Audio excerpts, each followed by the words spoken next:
अस्सलामुअलैकुम my YouTube family, क्या हाल है आप सबका। उम्मीद करती हूँ आप सब बिल्कुल ठीक ठाक होंगे, खैर खैरियत से होंगे। तो जी आज से मैंने प्रैक्टिस शुरू की। वैसे मैंने एक दफ़ा पहले भी बनाने की कोशिश की थी भटूरे।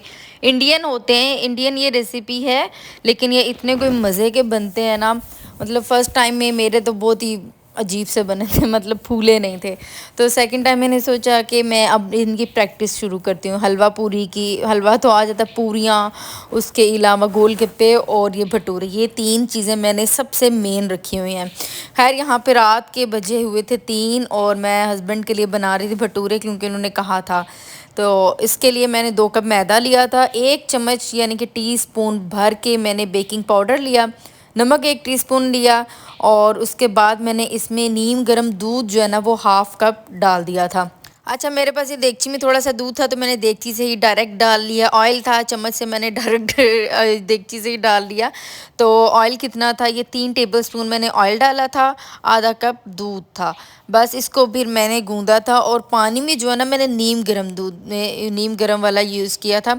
अच्छा, मेरे से जो मिस्टेक्स हुई थी ना वो भी मैं आपको साथ साथ बताती जाऊँगी। एक तो ये कि मैंने लास्ट टाइम दूध ठंडा नॉर्मल टेम्परेचर वाला यूज़ कर लिया, और सेकेंडली मेरे से क्या हुआ था, पानी भी मैंने गर्म वाला यूज़ नहीं किया था, बिल्कुल ठंडा ठंडा यूज़ किया था, मतलब डिस्पेंसर से निकाल के तो यूज़ कर दिया।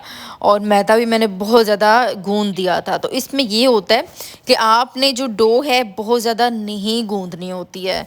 जबकि मैंने जब मिस्टेक्स की तो उसके बाद मैंने सोचा या अल्लाह ये मैंने क्या किया, क्योंकि कोई भी भटूरा जो है ना, आप कह सकते हैं 30% भी नहीं फूला था, जैसे एक फ़ुटबॉल की तरह फूलता है। जो यहाँ पे मेरी इंडियन सिस्टर्स हैं ना, वो ये जानती होंगी कि भटूरा किस तरह का होता है, अच्छा फूला फूला होता है, और ये इतना मज़े का होता है, इतना ज़बरदस्त बनता है कि बस क्या बताएं। खैर जी, मैदा जो होता है ना, मैदे को गूंदने का एक एक मैं आपको टिप बताती हूँ। ये सबको ज़्यादातर पता होगा, कुछ को मेरी तरह नहीं भी पता होगा, कि मैदे को आहिस्ता आहिस्ता गूंदते हैं, यानी कि एकदम से बहुत सारा पानी नहीं डालना होता, थोड़ा थोड़ा डाल के गूंदे तो बड़ा अच्छा फिर गूंदा जाता है। और इसकी जो डो है ये बहुत हार्ड नहीं रखनी होती है, नॉर्मल रखनी होती है। बस इस तरह से जब ये इकट्ठा हो गया तो मैंने इसको 35 टाइम्स पटका था इस तरह से। इस तरह पटकने से क्या होता है कि मैदा फिर जो है ना ज़बरदस्त आपको एक रिज़ल्ट देता है इसके भटूरे के। भटूरों, गोलगप्पों और पूरियों के अलावा मैंने बेकिंग का सोचा हुआ है कि मैं बेकिंग में भी जो है ना इंशाल्लाह इंशाल्लाह एक्सपर्ट होना है। मतलब जो पतीले में बेकिंग होती है, एक दफ़ा मैंने कोशिश की है तो मेरा केक जो है ना जल गया था, बहुत बुरी तरह से नीचे से जला था, उसकी नीचे वाली साइड बिल्कुल ब्लैक की तरफ चली गई थी, इतना ज़्यादा जल गया था। खैर मैंने सोचा कि मैं ना अब इसमें परफेक्शन अपने अंदर लेके आऊँगी। बस इस तरह जब मैंने पटकाया मैदे को, उसके बाद मैंने इसको 1 मिनट के लिए बस गूंदा था, बहुत ज़्यादा मैंने इसको नहीं गूंदा। जैसे कि हमारे यहाँ एक कॉन्सेप्ट है कि मैदे को जितना गूंदेंगे उतना ये अच्छा बनेगा, नहीं, जितना आप ज़्यादा गूंदती जाएंगी ना ये टाइट होता जाएगा, आपकी कंट्रोल से फिर बाहर हो जाएगा, मतलब कि फिर आपकी चीज़ अच्छी नहीं बनेगी। बस मैदा गूंद गया, ये डो बन गई, तो इसके ऊपर मैंने ऑयल लगाया, जो बर्तन था उसके ऊपर मैंने अच्छे से ऑयल लगाया, बड़े, ये देखें तेल तेल हो गया हर तरफ यहाँ पे। अच्छा, यहाँ पे मेरे से गलती ये हुई कि मैंने सोचा अभी मैंने ऑयल लगा दिया है तो इसके ऊपर एक पिपड़ी सी जम जाती है, एक लेयर बन जाती है ना सरफेस से, तो वो नहीं बनेगी, लेकिन वो सरफेस जो है ना फिर भी बन गई। तो मैंने फिर ये सोचा कि ये मेरे से जो गलती हुई है, इसके ऊपर मैंने खुश्क कपड़ा रखा था, तो मैं आइंदा से इसके ऊपर ना गीला कपड़ा रखूँगी। ज़्यादा इसके ऊपर मोटी नहीं लेयर हुई उसकी, मैंने बाद में उसको गूंदा था थोड़ा सा डो को, तो फिर ठीक रहा था, फिर नहीं हुआ था मसला। और मैंने ये डो गूंद के ना तकरीबन मतलब 3:05 तक ये डो गूंद चुकी थी, मतलब 5 मिनट से भी कम टाइम लगा था। और अगले दिन मैंने 12 बजे ये बनाए थे भटूरे, और उस दौरान जो है ना मैंने फ्रिज में रखा था इसको, क्योंकि आजकल मौसम जो है थोड़ा बेहतर हो रहा है तो ये ठीक रहता है। फिर मैंने इसको बाहर ही रहने दिया था कवर करके। बस नमक की जी रीफिलिंग करनी थी। ये हम लोगों का जो ये बॉक्सेस है ना, ये कंटेनर्स या कह सकते हैं ये मसाला सेट जो होता है पूरा स्पाइस सेट, ये बेचारा बड़ा पुराना हो गया है, लेकिन हम लोग अभी तक ये नहीं ले पाए हैं। सब कुछ आजकल इतना प्रॉब्लम होता है, ये भी लो वो भी लो, घर एक कुएं की तरह होता है, क्योंकि इतनी ज़रूरतें होती हैं घर की। तो फिर मैंने सोचा जब तक ये चल रहा है चलने दो, कोई बात नहीं, इंशाल्लाह इंशाल्लाह जल्दी ये भी लेंगे। बस जी उसके बाद मैंने बनाई थी चिकन कढ़ाई, साथ में मेरे हस्बैंड की फरमाइश थी चिकन कढ़ाई भी बनाना। तो चिकन कढ़ाई मैंने अगले दिन बनाई थी, तकरीबन 11 बजे स्टार्ट की थी। इसके लिए मैंने कढ़ाई में 2 कप कुकिंग ऑयल डाला था। आपने डर नहीं जाना इतना ज़्यादा कुकिंग ऑयल, क्योंकि कढ़ाई जो होती है ना उसमें काफ़ी सारा कुकिंग ऑयल डलता है। बाद में ये डिस्कार्ड कर देते हैं, मतलब कि आप किसी और खाने में इस्तेमाल कर लें, ये कुकिंग ऑयल निकल जाता है। हल्का सा गर्म हुआ है तो मैंने इसमें चिकन डाल दिया। चिकन था 800 ग्राम, इसमें मैंने नमक डाला 1.5 टीस्पून। अच्छा, नमक ज़्यादा डालने की क्या रीज़न है, क्योंकि ये ऑयल में फ्राई होने ज़्यादा ऑयल है, इस वजह से आपने नमक थोड़ा ज़्यादा रखना है। और सेकेंडली जो चिकन है ना अंदर तक इसकी जूसी बनता है, बहुत मज़े का होता है फ्लेवर, तो इस वजह से नमक फ्राइंग के टाइम आप डाल लिया करें। साथ में मैंने यहाँ पे क्या डाला है, अदरक लहसुन का पेस्ट डाल दिया था, ये 1 टेबलस्पून भर के मैंने डाल लिया था।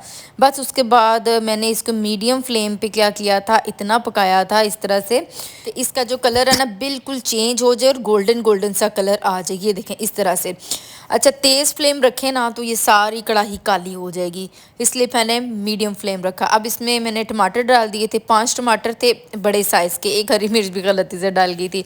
उसके बाद मैंने 10-15 मिनट के लिए इसको कवर कर दिया और उस दौरान क्या हुआ कि टमाटर के छिलके अलग हो गए थे। तो अब इस स्टेप पे क्या करना है जी, आपने सारा ऑयल निकाल देना है।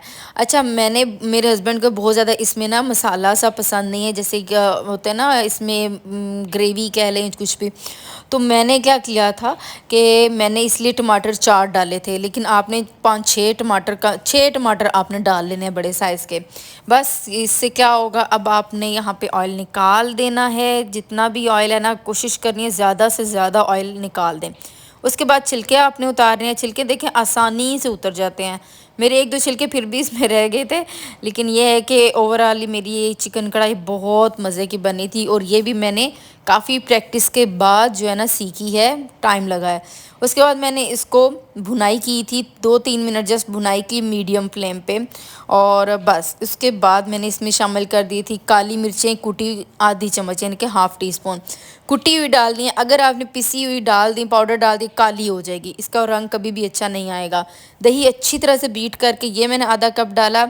दही जब भी डालें, एक तो आपका फ्लेम जो चूल्हे का ना बहुत हल्का होना चाहिए, और सेकेंडली अच्छी तरह से बीट करके डालें, वरना दही फट जाएगा और अजीब सा कोई लुक हो जाएगी। टेस्ट जितना मर्ज़ी अच्छा हो, लेकिन जब लुक अच्छी नहीं है ना तो मुझे लगता है कि फिर खाने का भी दिल नहीं करता इतना, फिर इंसान मजबूरी में खा लेता है। बस इसको मैंने 1 मिनट मिक्स किया था। उसके बाद मैंने हरी मिर्चें 2 हरी मिर्चें काट के इस तरह से डाली, आधी चम्मच कुटा हुआ जो खुश्क धनिया होता है ना इस तरह क्रश करके वो डाल दिया, और आधा टीस्पून मैंने काली मिर्च का जो क्या कहते हैं क्रश काली मिर्च होती है ना वो मैंने दोबारा डाल दी।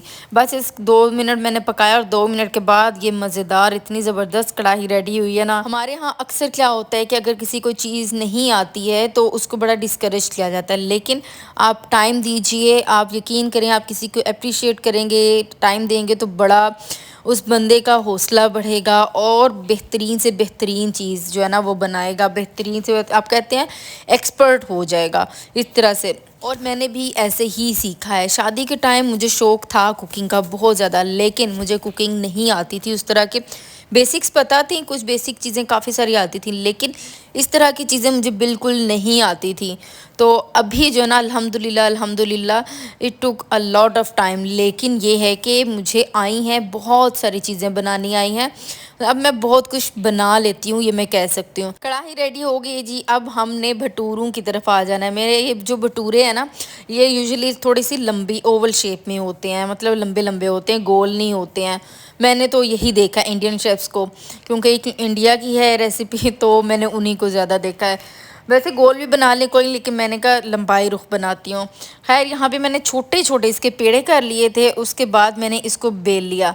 अच्छा जी, बेलते हुए फर्स्ट ये जब भटूरा गया ना उस वक्त ऑयल बहुत ज़्यादा गर्म नहीं था। ये देखें धुएँ नहीं निकल रहे, इतना गर्म होना चाहिए कि ऑयल में से धुएँ निकल रहे हों, इतना होना चाहिए। और हाई फ्लेम होना चाहिए, बिल्कुल फुल नहीं लेकिन हाई फ्लेम होना चाहिए। और भटूरे डालते ही आपने क्या करना है, इस तरह से इसके ऊपर ऑयल डालते जाना है।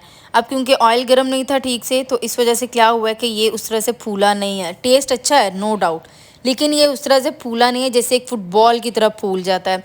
मेरे 2-3 भटूरे इस तरह से हुए थे ख़राब। उसमें ये थी, एक मेरे से थोड़ा सा पतला बन गए थे, 2 उसमें भटूरे, और तीसरा इसमें ऑयल जब गर्म ज़्यादा नहीं था।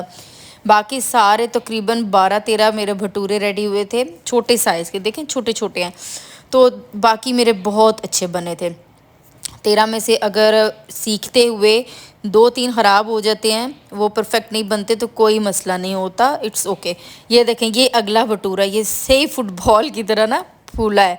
इतना इसको देख के मैं इतनी खुश हो रही थी, मैं अपने हस्बैंड को दिखा रही थी, ये देखें कैसे। और मेरे हस्बैंड कह रहे थे वाह वाह, वेरी गुड वेरी गुड, मतलब कि पूरी तरह से अप्रिशिएट कर रहे थे। और उन्होंने मुझे बोला कि नहीं, बहुत मज़े के हैं। कढ़ाई मेरी हालांकि पहले अच्छी नहीं होती थी, लेकिन उन्होंने मुझे बोला नहीं नहीं, आप तो पहले भी बहुत अच्छी बनाती हैं। अक्सर वो मुझे ना आप करके बात करते हैं, कभी कभी होता है तुम करके, लेकिन ज़्यादातर 100 में से 80 to 90 टाइम्स वो मुझे आप करके ही बुलाते हैं।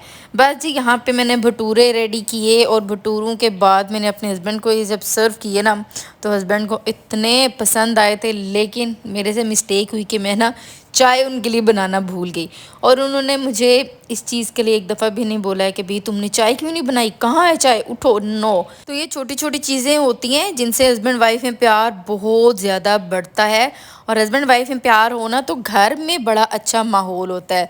बस खैर जी, मैंने अपने हस्बैंड को ये नाश्ता सर्व किया, जो कि उन्हें बहुत ज़्यादा पसंद आया। मैंने कहा इसी प्लेट में से सारा आपने फिनिश करना है, लेकिन उन्होंने फिनिश नहीं किया, but he love this breakfast. और मेरी यहाँ पे सब बेटियों के लिए, बहनों के लिए दुआ होती है कि अल्लाह ताला सब के नसीब बेहतरीन करे, बल्कि बेहतरीन से भी कोई ऊपर का अगर लेवल है तो वो करे, और मेरी बेटी के भी अल्लाह ताला नसीब बहुत अच्छे करे। ये था जी मेरा आज का व्लॉग। आपको मेरा व्लॉग पसंद आया है तो मेरे चैनल को ज़रूर सब्सक्राइब करना है। खुश रहिए, आबाद रहिए, शाद रहिए। अल्लाह हाफिज़।